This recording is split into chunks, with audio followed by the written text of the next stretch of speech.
Alright gang, hey, welcome back.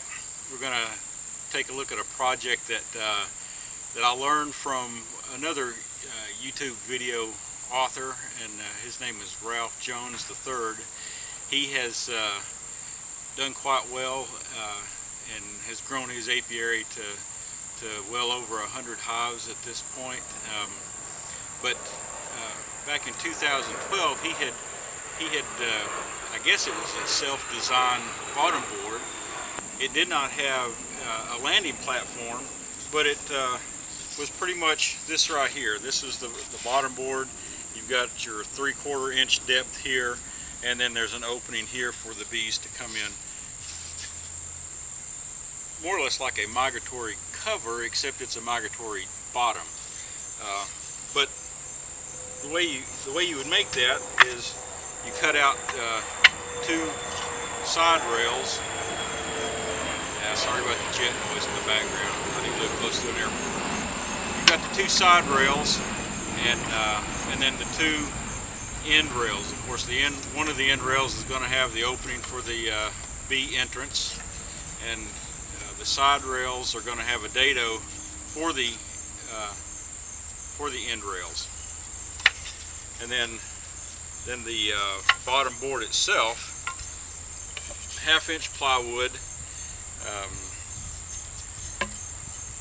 and it would fit into this 1/2 inch dado just like this, and then of course slip the front and the side rails on here. The dimensions of the plywood is 15.5 inches by 19.1/8 inches. Maybe just a little shy of 19.1/8 inches. And then of course the dimensions of the end rails is 15.5 inches. And this right here is actually a 2x4 that was ripped in 3/4 inch widths. So that's what this was made from. So let's go inside. We'll make a few of them and I'll show you how it's done here. Thanks for watching. This is the 19 7/8 inch end piece for the top.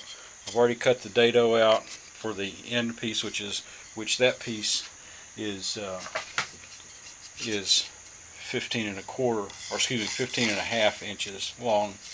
What I'm going to do now is cut out the dado for the actual bottom board here. So I've got the fence. I've got the fence here at 3/4 inch from this outside edge to the edge of the fence, so that when it cuts out, I'll have a 3/4 inch high step in there. So anyway, let's just cut a few of these and I'll show you. Of course, now I'm a safety person, so you need to always wear some type of safety items, safety equipment, your eye protection, ear protection, even a mask if too much dust bothers you.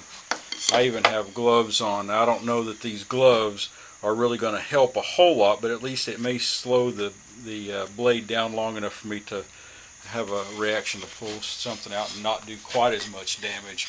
I hope I never have to find that out.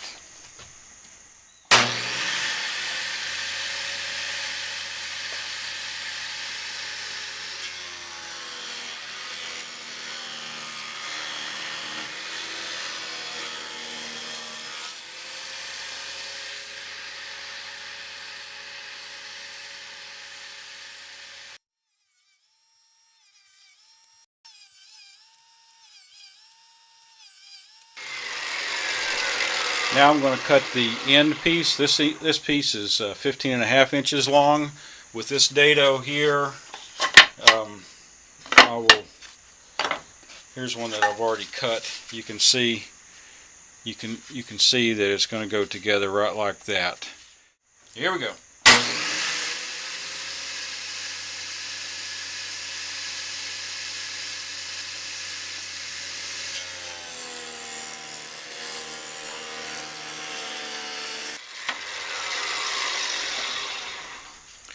Now I did not cut this piece because if you notice there's still a nail in there. Probably I pick up this wood. This was a 2x4 that I just ripped 3/4 of an inch thick, and I just pick it up at construction sites or off the side of the road. This particular one had a nail that I missed. I tried to pull all the nails out. That one missed. Probably did havoc on my ripping blade, but I wanted to make sure that's gone before I ruin my dado blades.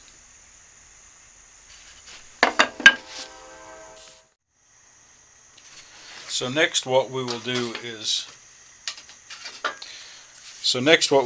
take half of the 15.5 inch pieces, and on the thicker side here, what we'll do is cut out a 3-inch section that's 3/8 of an inch deep, approximately like that right there, and we'll cut this part out, and this will become our entrance for the bees. Alright, did I say that we were only going to cut half of these because we're just going to put this entrance on the front of the hive. The back of the hive will be solid. So we'll just cut the entrance for half of them. Here we go.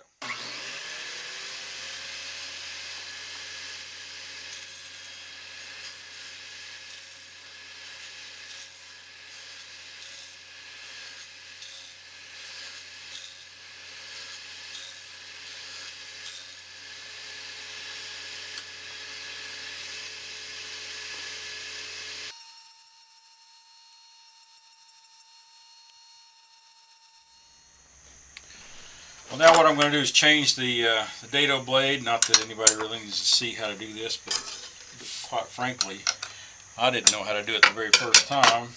I thought it was such a big hassle. But then I realized that all it is taking this plate out of the way. Gives you plenty of access. Take the nut off, and you should have this washer on, but when I have this many dado blades on here, my shaft isn't long enough, and so I have to cheat a little bit.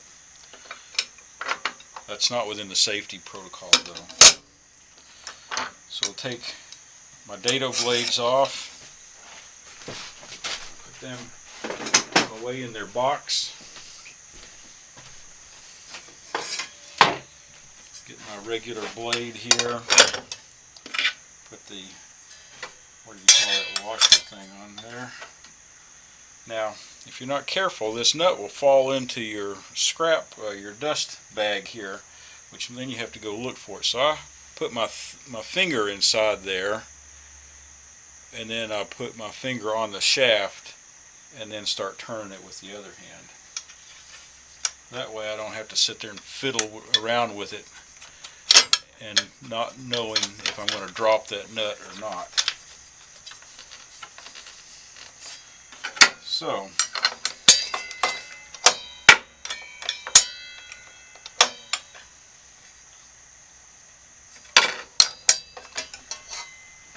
as quickly as that, we've got the blade changed.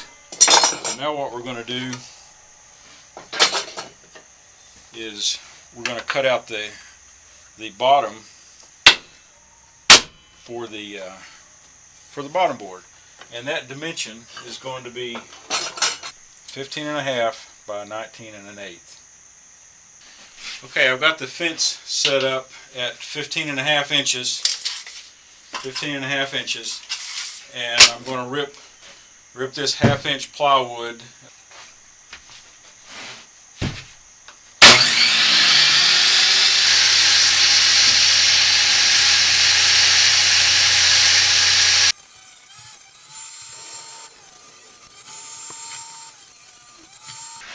Now I have moved the fence 19 1/8 inch, and so we'll cut these, so then we should have all the pieces that we need.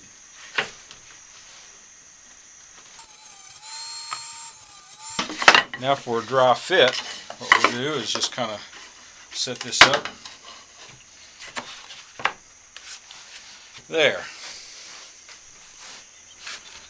Now there,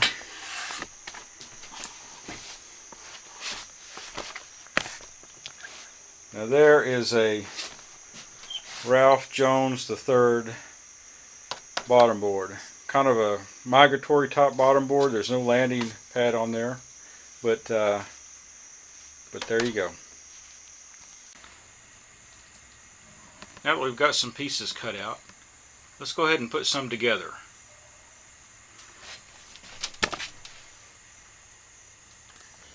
Alright, we've got our pieces laid out here. We've got two of the end pieces. They're 19 7/8 inches with a dado cut out for the thickness of your bottom board. I'm using 1/2 inch plywood, and so that leaves me 3/4 inch here, 1/2 inch for the plywood.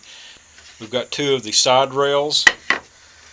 We've got an end piece without the entrance cut out, and it's 15.5 inches long. And then we have another end piece that has an entrance cut out. And this is this entrance is 3 inches by 3/8 inches, and it again also is 15.5. Of course, our side rails, they have a dado cut out. That's 3/4 inches for the thickness of the end piece, so it's going to fit together right like that. So let's put one together. After putting a few of these together, what I've learned is if I put some glue down the channel of the 15.5 inch piece, the end, what I'm calling the end piece, and then take the actual bottom board and put it in place.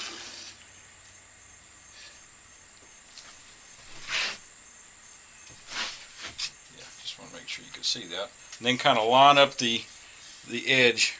These are smooth here, and it's smooth over on this side.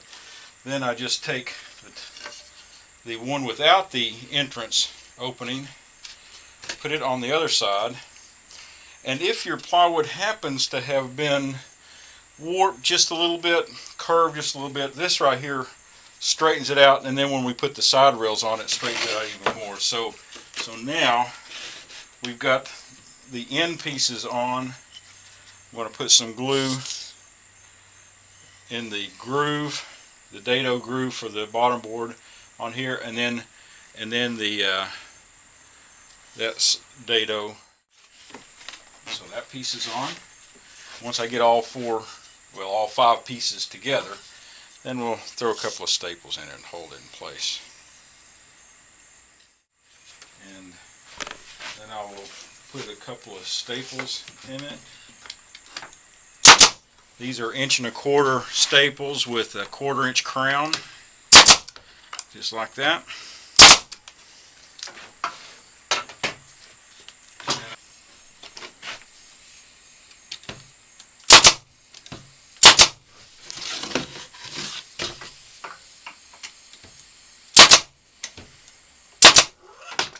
And here we have a finished bottom board. It has no landing pad, but probably don't need this. I got this idea from Ralph Jones III. You can check his YouTube channel out. He seemed to have liked it. He built these the first year, I believe it was in 2012. He liked it so well he started building some more. So that's I will put a good coat of paint on the weather exposed surfaces, and we'll see how it works. It was pretty simple to put together, that's for sure. Anyway, until next time.